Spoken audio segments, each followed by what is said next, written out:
family a fine and warned them that if Bella appeared on the streets, she would be lawfully impounded. So as a precaution, Lucas began training Bella, playing a game called Go Home. Whenever Lucas said the words "Go home" to Bella, she had to run toward home no matter where she was. At first everything went smoothly. Bella could always find her way home with her keen sense of smell. Until one day, Bella suddenly spotted a squirrel outside the window taunting her. Angry, Bella rushed out the window and chased straight after the squirrel. By the time Lucas found her, Bella had also caught the attention of animal control officers. Seeing this, Lucas quickly untied her leash and gave Bella the command to go home. But this time, Bella stood in front of Lucas, refusing to move.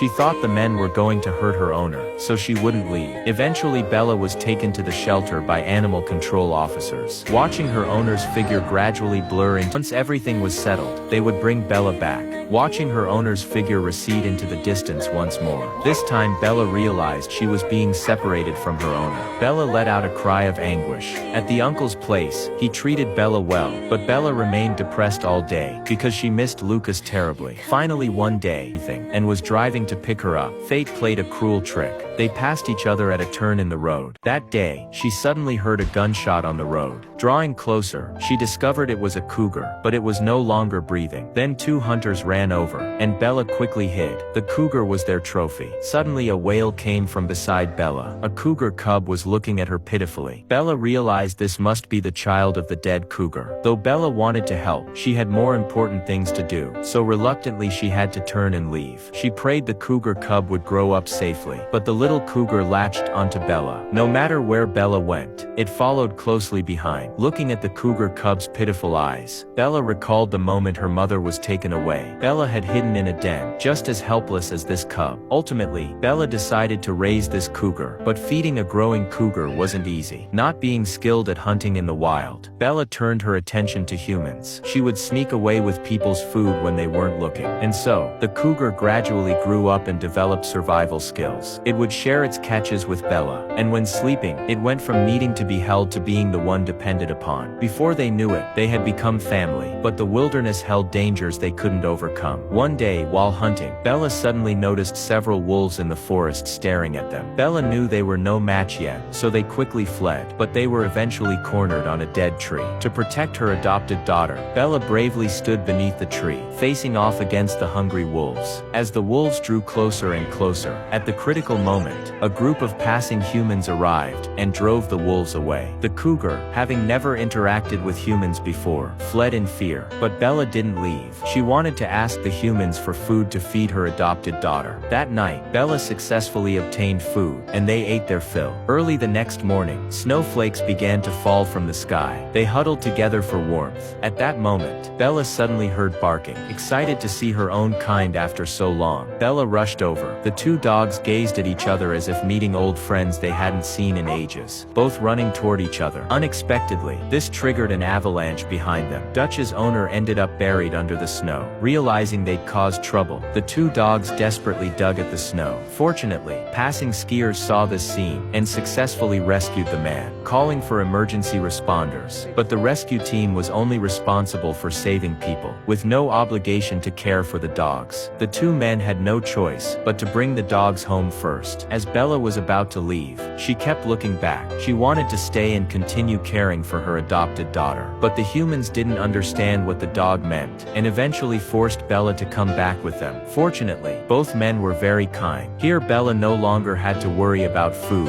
and even had a bed specially for dogs. Just as she was getting used to life there, Jack received a phone call. It turned out the man who'd been in the avalanche had been discharged from the hospital. Though they'd grown attached to the dogs over these days, the two men still returned them. They arrived at the man's home. Dutch excitedly approached his owner upon seeing him, but the man coldly pushed him away. The man felt the dog was to blame for his leg injury, and no longer wanted to keep him. No matter how Jack explained, the man didn't want to keep the dog anymore. Dutch was still looking at his owner on the bed with concern, not realizing he'd been abandoned until the man led him away. However, this allowed the two men to adopt the dog as they'd wished. They then untied the leashes, letting both dogs choose whether to stay or go. Bella knew that Dutch had found his own Lucas, but she hadn't yet. So despite the two men's reluctant pleas for her to stay, Bella steeled her heart and chose to leave. Dutch had found his Lucas. Now, I needed to find mine.